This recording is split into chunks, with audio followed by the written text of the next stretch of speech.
नमस्कार भाइयों बहनों। आज का वीडियो ये भी किसी की जानकारी थी कमेंट्स के ज़रिए से कि मरकट की माता मसानी की जानकारी दूँ, क्योंकि इनकी भी जानकारी लगता है बहुत सारे लोगों के पास नहीं है, जबकि जो तंत्र की सिरमौर यही है। पर आजकल क्या है कि मरकट की काल का ज़्यादा चला रखी है लोगों ने बहुत ज़बरदस्त तरीके से कि ये इसको ये करो वो करो, बकरा दिया, ये करा, इस पे चढ़ाया उस पे चढ़ाया, मतलब इस तरीके से बुरे कर्मों में ज़्यादा कर रहे हैं, भला तो कोई कर नहीं रहा। और मरकट की मसानी की विद्या जो है ख़त्म होती जा रही है। तो हमारा काम है जो भी लुप्त विद्याएँ हो रही हैं उनको जारी रखना संसार में, ताकि लोगों को पता रहे, जो भले भगत हैं वो इसका प्रयोग कर सकें। तो इस विषय पर बताता हूँ जो कि गुरुओं ने बताई है, और उन्हीं से मतलब सीखी हुई जानकारियाँ हैं जो हैं, और इनको इस्तेमाल भी करके देखा है साथ के साथ, तो पता भी लगा कि हाँ ये है क्या। तो मरकट की जो मसानी है उनकी बताऊँगा मैं आपको। तो कोई जैसे भगत बन रहे थे घर में, तो उनके यहाँ बहुत अड़चन वड़चन आ रही थी, मतलब उस तरीके से तो बन रहे थे। तो जैसे किसी को बुलाया उन्होंने, तो उन्होंने देख के बताया उनको इस तरीके से कि जो भगत बनाने से पहले कि भाई सेवा करनी पड़ेगी आपको मरकट की काल का, कि ये है वो, इतने शनिवार ऐसे वैसे हैं, और ये है वो है करके उन्होंने बताया। अब वो चक्कर काट गए, क्योंकि उनके घर में पता ही नहीं था कि मरकट की काल का है या कौन सा देवता क्या है, दो चार के अलावा। उन्होंने कहा भाई ये तो अलग ही सिस्टम बता दिया, इनने शक्ति के हिसाब से बता दिया उसने कि भाई ये ऐसा करो वैसा करो। उनके पास होगी दूसरे के पास। तो जिनकी मैं बता रहा हूँ कासगंज के जो थे उनको वो कुदरती उन्हें मिले, मतलब जानकारी में थे। तो उन्होंने उनसे पूछा भाई ऐसे ऐसे बता रहे हैं वो, तो कह रहा भाई ऐसे कैसे, कि पहले तुम्हारे घर के देवी देवता आएंगे कि मरकट की काल लगा कि बता रहा है वो सेवा करने को, ये वो है कि नहीं, इस तरीके से वो बोलते थे ज़्यादातर कि वो गलत बंदा, इस तरीके से बोलते थे वो डायरेक्ट। अगर उनको शक होता तो किसी को बोल देते थे।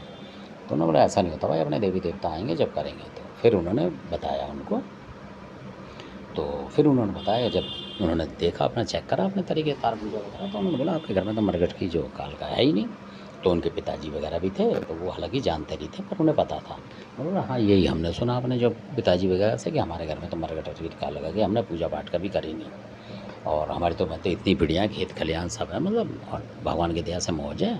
तो हमें ये लफड़े में फंसा रहा नए में, और नई चीज़ पूज लेंगे तो हम तो फंस जाएंगे, हमारी ज़रूरत क्या है, हमने किसी का बुरा भला करना नहीं है, हमारा क्या मतलब। तो उन्होंने कहा ठीक कह रहे हो आप। तो उन्होंने बताया कि आपके घर में मरकट की मसानी है, जो कि बड़ी देवी है आपके यहाँ वो, और खादराबादी काल का, इस तरीके से उन्होंने बताया कि ये उन्होंने कहा हाँ ये तो है हमारे पास। तो बोला इतने ही जो गणित है आपके पास, इन्हीं गणित को सीधा करते रहो। उन्होंने बोला कि पूजा करते रहो और यही 3 आपको 30 दिला देंगी, जो भी आपके घर में होगा आ जाएगा अपने आप, ऐसे बोलते थे वो ये नहीं बोलते थे अब 70 देवता ढूंढो, वो कहते थे अगर 3 ही आपको पता लग रहा है तो 3 की सेवा करो, 3 अपने आप लाते रहेंगे, जब समय आ जाएगा तो वो आते रहेंगे आपके पास, इस तरीके से वो करते थे। तो फिर उन्होंने उनको विद्या बताई उनकी मरकट की माता मसानी की करके, कि इस तरीके से ये, इस तरीके से ये है। और वो पूरी ज़िंदगी, यानी कि उन्होंने कभी मरकट की कालका ही नहीं मानी, जो भी काम, क्योंकि उनका बुरा करने का मतलब ही नहीं था किसी का, ना कोई उस तरीके करना था उनका। तो ये था कि शत्रु कोई चिढ़ रहा है किसी तरीके से प्रॉपर्टियाँ वगैरह देख के, तो वो अपने ऊपर से भेजता था कुछ भी चीज़ें, और इधर से मरकट की मसानी लगाते थे उसको रोकने के लिए। और माता फूला वगैरह थी, और खादराबादी काल का तो शक्ति बहुत बढ़ जाती है। मरकट की मसानी अकेली ही मतलब 10 देवियों को दबा के बैठने वाली शक्ति है ये, और इसके आगे मतलब सब बेबस हो जाते हैं। हकीकत बात है ये, जो लोग जानते हैं पुराने वो जानते हैं। और ये भी अर्जुन के तीर की तरह चलने वाली देवी है, और सारे ही सटकर्म करती हैं ये भी। पर जो बुरा कर्म जो लोग कराते हैं तो ये पलट के बाहर उस भगत पे करती है, ये इनकी थोड़ी सी बात है, और हमारे हिसाब से अच्छी बात है। क्योंकि अगर आप किसी का बुरा कर रहे हो निर्दोष का, तो ये आपको ज़रूर घोंट देगी वापस आके, उसका करे ना करे आपका करेगी, इसमें ये कमी है। और मरकट की काल का जो पॉइंट है पॉजिटिव वो ये है कि आप बुरा कराओगे तो आपका बुरा नहीं करेगी, वो उसी का करेगी, उसमें ये है। और ये जो मसानी होती है चिढ़ती हैं, कि अगर आप किसी का बुरा करा रहे हो, मान लो कोई निर्दोष है और बेमतलब में आप उसके ऊपर छोड़ रहे हो मारने के लिए, तो ये उसको नहीं परेशान करेगी, यानी आपको सता देगी। मतलब मारेगी नहीं कहने का मतलब आप सोचें, पर आपको इतना बीमार कर देगी, साथ के साथ ही दूसरे चौथे दिन आप हो गए यार मैंने तो इसको वहाँ भेजा था बुरा करने के लिए, तो मेरे ही कर रही है। तो फिर समझदार आदमी समझ जाएगा कि यार इससे बुरा नहीं करना है। तो ये माता बुरे में नहीं चलती है, ये भी बताना ज़रूरी है। बाकी आप फ़ोन करेंगे तो और बताऊँगा इनके बारे में, कुछ बात होंगी तो इस तरीके से ये भलाई में चलती हैं ज़्यादातर। और अगर कोई मतलब इसमें ये भी है कि अगर आप इनको मानने लगेंगे, और जैसे कभी आपने देखा होगा कि कोई लड़ाई हो जाती है लड़के बच्चों की किसी वजह से, और लोग आपकी भीड़ की भीड़ आपको मारने आ जाती है कई बार, तो ये ऐसे है कि आपने याद करा और इन्होंने रोका, वो भीड़ अपने आप इनका दिमाग ऐसा हो जाएगा वापस चली जाएगी। ये भी किसी भगत ने कहीं करा था चमत्कार, ये छोड़ें कि किसने क्या करा था, वो चमत्कार हुआ था कहीं विजयनगर साइड में, गाज़ियाबाद साइड में हुआ था, काफ़ी लोग की लड़ाई हुई थी, तो वो लोग वापस लौट गए थे बिना लड़े झगड़े। ये वहाँ के लोग जानते हैं इस बात को। तो ये भी जो कासगंज के थे, उनके मतलब जो सिखाए हुए लोग थे, ये वो हैं जो कि घरों में बख्ताई नहीं करते घूमते हैं, ये वो थे।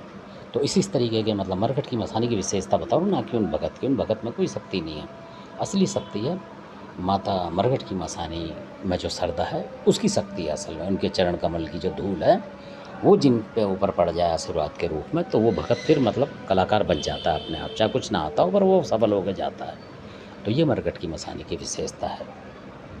और मरघट की मसानी की जो पूजा होती है, सबसे पहले मैं आपको ये बताऊं कि निर्जन स्थान पे होती है। पहले जो करते हैं आप, घर में भी करते हैं इनकी, पर इनकी जो ज़्यादा अच्छी पूजा अगर आपको इनको रचाना है, तो कोई नदी होनी चाहिए, गंगा को छोड़ के कोई सी, मान लो जमुना है आपके यहाँ, या कोई गांव में नहर है, कोई पंबा है, तो उसमें आपको इनका जो भी लड्डू वगैरह प्रसाद, 5 मिठाई उसमें चढ़ानी पड़ती है। आपको ये भी बतानी ज़रूरी है। जैसे बुलाकी का दोना वगैरह अगर वो मिल जाए तो उस तरीके से आप चढ़ाएँ उसको, है ना। कोई सकोरा वगैरह लें, उसमें रख के इनका चढ़ाना पड़ता है उसमें। तो वहाँ से ये लेती हैं सबसे पहले, मतलब चाहे आप घर में पूजा कर रहे हैं, कुछ कर रहे हैं, पर 2 एक बार में, मतलब कभी भी मौका लगे, ज़रूरी नहीं पहली बार, तो आपको उसमें आप जैसे ही आप पूजा करेंगे उनकी, मान लो आपके पास खादराबाद के अलगा या कोई और भी देवता है उस तरीके से, तो इनका कर सकते हैं आप। तो उस पे ये ज़रूर लेती है। और वहीं आप अगरबत्ती लगाएँ, मतलब जमुना के आस-पास कोई भी नदी हो या कोई बम्बा भी हो, साफ़ होना चाहिए, नाला ना हो। मतलब इनकी ये शुद्धता की बात होती है जिसमें आदमी नहा सके। तो इस तरीके, आजकल तो थोड़ी नदियाँ वैसी भी हो रही हैं ख़राब, पर वो भी सही मानी जाती हैं, ये बात है। गंगा को छोड़ के होती है इनकी। गंगा पे जब होगा कि जब भगत बनाने जाए तब होती है इनकी वहाँ। और बाकी टाइम में जैसे कुछ करना है आपको, तो इस तरीके से होता है इनका। तो पूरी विद्या बताऊँगा मैं आपको इनकी उस तरीके से। तो लड्डू वगैरह जो भी प्रसाद आप चढ़ाएँ वो चढ़ा सकते हैं, वो जमुना पे ही होती है। या कोई जैसे वन प्रदेश सा होता है गाँव वगैरह में, खेत वगैरह, इस तरीके से वहाँ कर लेते हैं। तो खुले में लेती हैं ज़्यादातर ये उस पूजा को। बाकी फिर आप घर से सारा काम कर सकते हैं। एक आध बार आपको करनी पड़ेगी, 1 बार 2 बार 4 बार, जितना करेंगे उतना अच्छा होता है इनका। तो धन्यवाद, आपने वीडियो देखा, अच्छा लगे तो सब्सक्राइब, शेयर कर, लाइक करें। धन्यवाद।